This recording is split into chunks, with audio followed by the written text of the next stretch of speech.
Tomás, el proyecto de Fundación Alma. Bueno, es un proyecto de participación de la comunidad en los procesos de educación ambiental centrados alrededor del humedal, el humedal más grande de Bogotá, que es el humedal de Tibabuyes, hoy día llamado Juan Amarillo. Pero yo quiero hablar un poquitico del contexto en el que estamos, porque estamos en un lugar muy bello que es la laguna de Chingaza. Este en realidad es un lago y el paisaje de acá, con la serranía de los Órganos al lado, nos recuerda el origen glaciar. Entonces yo hablo de 4 descubrimientos. El primer descubrimiento hace unos 12.000 años, cuando llegan estos primeros hombres, se asoman a la sabana de Bogotá por el Tequendama y descubren esta maravilla, los remanentes del lago Humboldt, un paisaje parecido a este. Vegetación de páramo, lagos. Les pareció tan hermosa la sabana de Bogotá que se quedaron. Este viaje había comenzado en Berín, hacía 20.000 o 30.000 años. El segundo descubrimiento es el que nos hablan los libros de historia, cuando Jiménez de Quesada en realidad iba para el Perú y se encuentra con un muisca y ve que el muisca lleva unos panes de sal tan perfectos como España en su época no los hubiera podido confeccionar. Entonces dice, esta cultura definitivamente es muy adelantada tecnológicamente. Esos panes se llamaban gachas y decide cambiar sus planes y abandona el Magdalena y sube a la sabana de Bogotá. Ese es el segundo descubrimiento. Hablo de cómo estos españoles venían con una visión de mundo absolutamente hidrófoba. Los muiscas eran una cultura construida en torno a lo sagrado del agua. Esta es la laguna sagrada más importante del Suacie. 5 lagunas encadenadas con Ubaque y Guatavita, que... Grabando 3, 2, 1. Tomás, ¿qué era el Suacie? Es el camino del sol, ¿no? Sí. ¿Qué era el camino del sol? Sua es el sol, Sie es el agua. Ha recibido muchas interpretaciones, como Canto del Sol a la Laguna. Es el camino del sol. ¿Las pueden tener allá? Grabando 3, 2, 1. El Suacie. Bueno, Sua es el sol, Sie es el agua. Ha recibido muchas interpretaciones, desde Rodríguez Freile cuando habla de correr la tierra. Era un rito que comenzaba en Guatavita y finalizaba aquí en el páramo de Chingaza hasta la laguna de Ubaque. Eran 5 lagunas encadenadas que en el mapa se ven en línea recta, pasando por las de Siecha. Empezaba una peregrinación que podía durar 20 días. Tan dura era que iban por los páramos y hacían ciertos ritos religiosos en las lagunas de ofrendas y terminaban en Ubaque. Los que cumplían esta promesa o pagamento recibían un favor de la divinidad. Después de tener esta cultura tan centrada en el agua sagrada, nos llega ese segundo descubrimiento, que es el de España, el de los peninsulares, que yo digo que eran una cultura hidrófoba. Empezaron a desecar humedales, inclusive el catecismo de confesión para catequizar a estos indígenas comenzaba diciendo: ¿habéis adorado en las lagunas? Como pregunta clave para decir que el indio ya estaba aculturado. O sea, lo primero era quitarles esa percepción del agua como sagrada. De ahí llegamos a una ciudad que se construyó gracias a esos chorritos de agua purísimos que bajaban de Monserrate y Guadalupe, pero que a su vez contaminaba y construía sus casas a las espaldas del agua. El agua eran los solares de atrás donde estaba la marranera y donde se tiraba la basura. Con esta percepción llegamos a la ciudad moderna, donde los humedales, que fueron nuestro último bastión, nuestro último contacto con esa sabana del Pleistoceno, donde hubo mastodontes y hubo lagos enormes, esos humedales eran convertidos en basurero o en urbanización pirata o legal, entre comillas, porque la ley hasta entonces no consideraba los humedales como algo valioso. hasta que llega lo que yo llamo un tercer descubrimiento. Es que los humedales valían. Desde el ambientalismo se empieza a descubrir que prestan servicios, que amortiguan inundaciones, que ahí están las especies pleistocénicas, especies que llevan millones de años acá, únicas en el mundo. Muchas especies de aves, como 4 de peces, que son únicos en el mundo de la sabana de Bogotá. Además de otras aves que necesitan de ese humedal para viajar entre los 2 hemisferios, boreales o australes. Entonces, ese descubrimiento es desde el ambientalismo, que los humedales cumplían una función ecológica. Ese lo llamo yo el tercer descubrimiento. Y ahora que se están restaurando, muchos por participación comunitaria, como el caso de Conejera, otros con mucha intervención de obras gigantescas para poder separar aguas negras de aguas lluvias y poderle garantizar al humedal un agua pura, pero de alguna u otra manera se están rescatando. Empiezan ya las comunidades, como viene sucediendo desde hace unos 10 años, sobre todo los docentes, a descubrir en el humedal un espacio para la educación y la gente a descubrir un espacio para la recreación pasiva. Entonces los humedales como espacio educativo es lo que yo llamo un cuarto descubrimiento, porque en el humedal están todos los conectores de todas las ciencias y sociales, la historia. No hay una sola civilización que no haya crecido al lado de un humedal. Babilonia, Egipto, para mencionar cenúes, muiscas. Entonces, los humedales como espacio de participación y espacio educativo, ahí es donde entra en este cuarto descubrimiento Aula Amarilla. ¿En qué ha consistido el proyecto Aula Amarilla? Aula Amarilla es un proceso en el que a partir de las restauraciones y de los procesos que van a empezar a suceder con el humedal Juan Amarillo, que yo prefiero llamarlo Tío Abulles, va a haber mucha participación de la comunidad. Entonces se propuso un diplomado de 15 meses, donde más o menos 100 personas han participado. Comenzó pues a comienzos del 2003, para generar conciencia de lo importante que es ese humedal, el humedal más extenso de Bogotá, para generar multiplicadores que sean capaces de llevar sus estudiantes, si son profesores, ahí a los espacios del humedal, a hacer muchas actividades relacionadas con la restauración, con la participación y con la educación. Y si no son docentes, son personas de la comunidad, los hemos llamado intérpretes, son personas que van a liderar procesos, están en capacidad de llevar un colegio, de organizar un día, organizar una actividad y transmitir algunos de los conceptos básicos que se dieron en el diplomado. Hay un ABC de la ecología del humedal.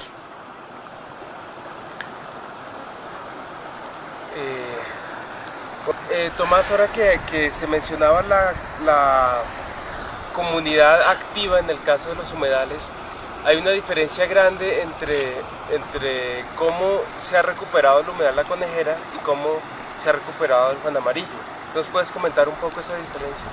Sí, hay muchas diferencias en cuanto a la historia de ambos procesos. Humedal La Conejera estaba severamente amenazado, pero por unas urbanizaciones, digamos, de un estrato alto, o sea, estrato 4 para arriba. Eran urbanizaciones que estaban prácticamente desapareciendo el humedal. Entonces, si la comunidad no toma partido en ese momento, con acciones muy concretas de delimitación física, inclusive desde momentos en que trancaron físicamente bulldozers acostándose en la calle, o sea, la comunidad tomó una participación importante ahí, hasta el concepto mismo de restauración, donde lo que eran unas escombreras a la orilla del humedal se pudo restaurar, se le sembró bosque. La gente tuvo que inclusive en heladas, en épocas de helada, levantarse a la 1, 2, 3 de la mañana a ponerle talegos o pijamas a cada arbolito. Eran miles de árboles para que los arbolitos lograran sobrevivir a las heladas, a los veranos. Entonces realmente La Conejera tiene una historia única. El caso de Juan Amarillo es diferente porque el tercio alto ya estaba casi perdido como humedal. Ese tercio alto ya era un barrial, ese proceso se llama terrificación del humedal. Cuando uno le lleva agua negra a un humedal, eso se convierte en tierra. Ahí se cultivaba papa y había vacas. O sea que gente de los estratos más humildes tomaban leche de esa, seguramente contaminada con plomo y con agua, vacas que han bebido de esa agua. Y hasta seguramente esa papa se comercializaba en la zona. Ese tercio alto era necesario sacar ese barro. La propuesta fue hacer un espejo de agua muy grande. Yo defiendo el espejo de agua porque los humedales necesitan espejo de agua, porque hay aves que necesitan orientarse por el brillo del agua en ese desierto inmenso que es la ciudad, para orientarse y llegar al humedal. Por otra parte, había que profundizar hasta que ya no hubiera más barro contaminado y tener un gran reservorio para los tercios 2 y 3 del humedal. Entonces, en este momento, 33 hectáreas de espejo de agua. Voy a volver al tema de las lagunas sagradas. Guatavita, que es la más importante de la cosmogonía muisca, tiene 13 hectáreas. La laguna que acaba de estrenar Bogotá tiene 33, casi 3 Guatavitas. ¿Por qué ese volumen tan grande? Es casi 300 y pico mil metros cúbicos. Porque es necesario tener un reservorio de agua de buena calidad para que en los veranos críticos los tercios 2 y 3 del humedal no vayan a perecer por falta de agua. El agua dulce, cada vez más demandada por la ciudad creciendo, cada vez va a ser más difícil pelear para los ambientalistas, pelear esa agua, ese derecho que el humedal tiene también a agua. Porque el humedal es un ser vivo que también pide agua. Y de buena calidad, no agua negra.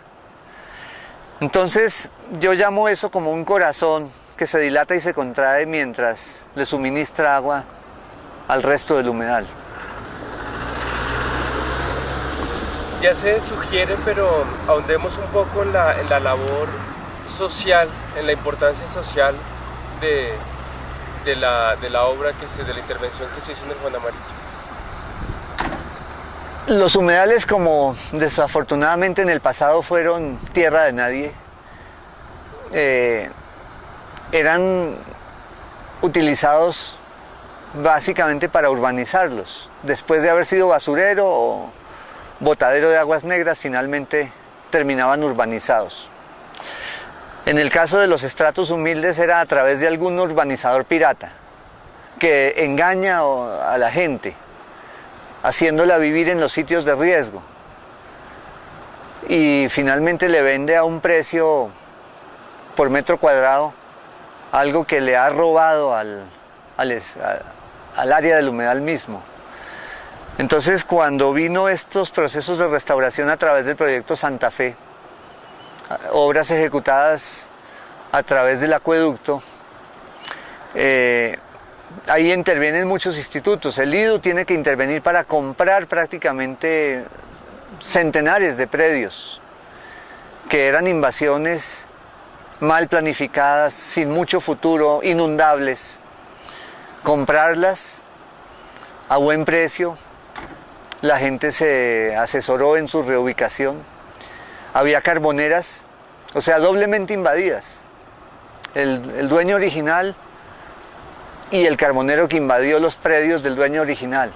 Esas carboneras, ¿qué son? Sitios donde se quema todos los desechos de la ciudad y se venden como carbón.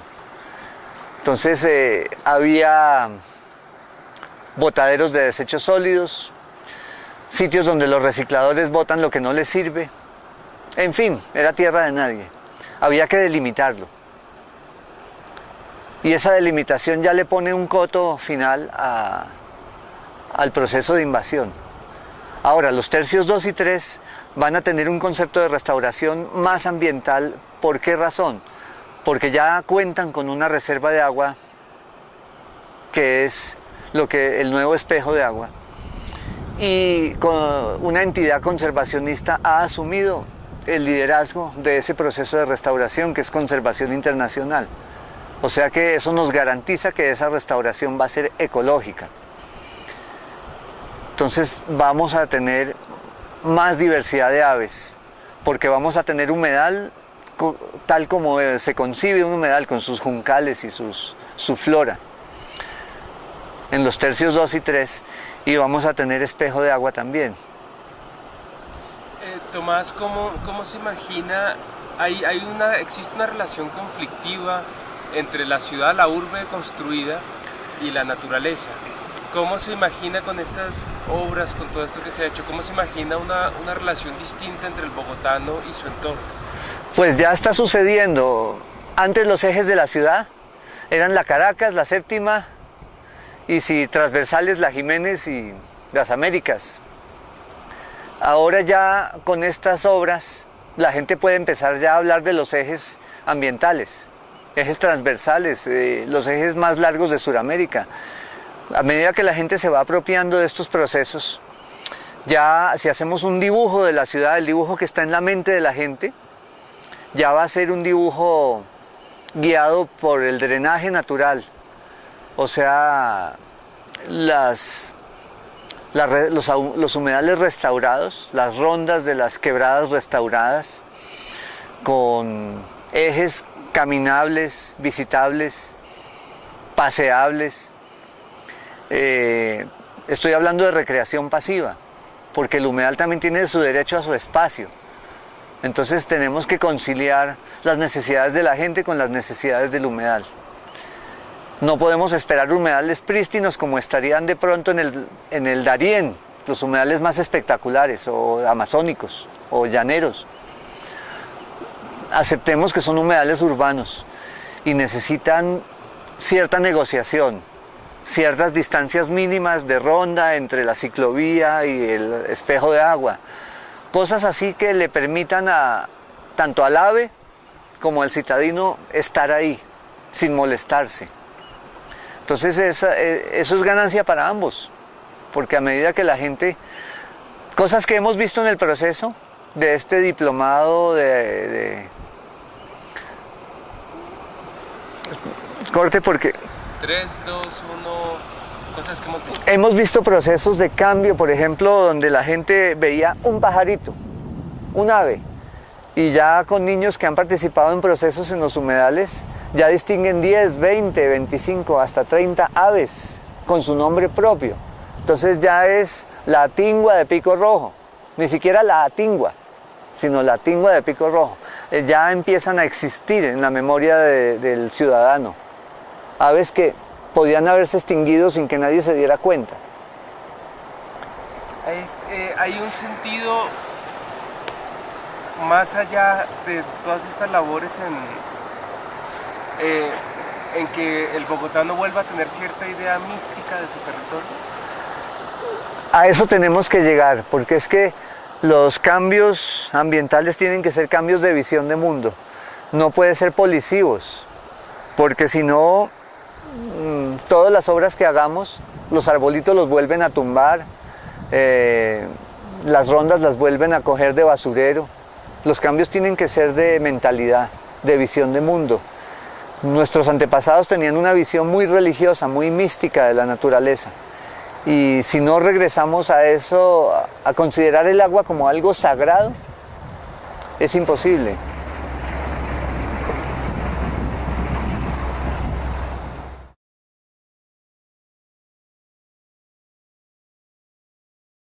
Así, 5 lagunas encadenadas con Ubaque y Guatavita, que...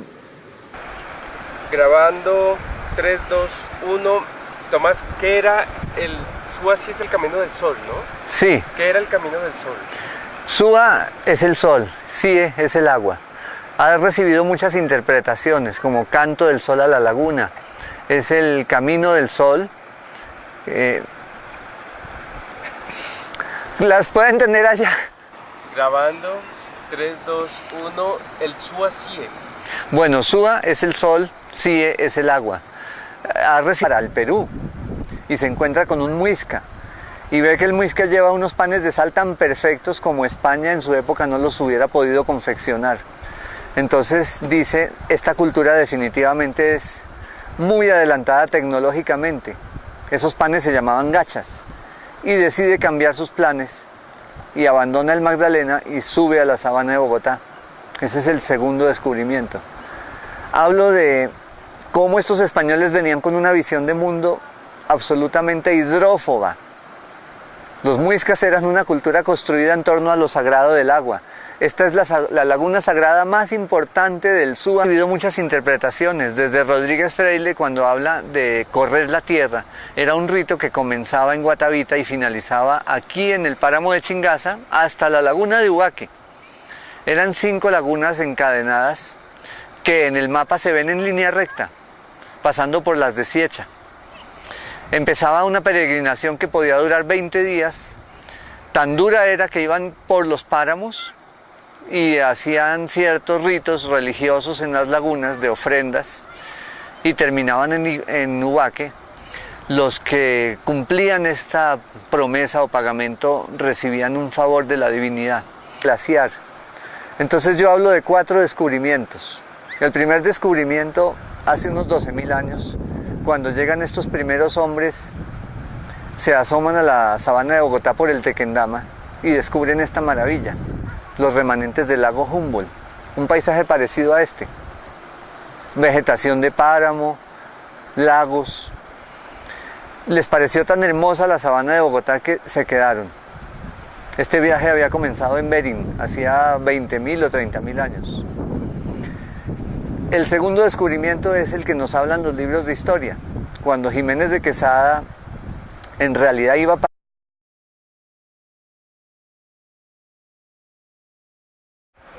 Tomás, el proyecto de Fundación Alma.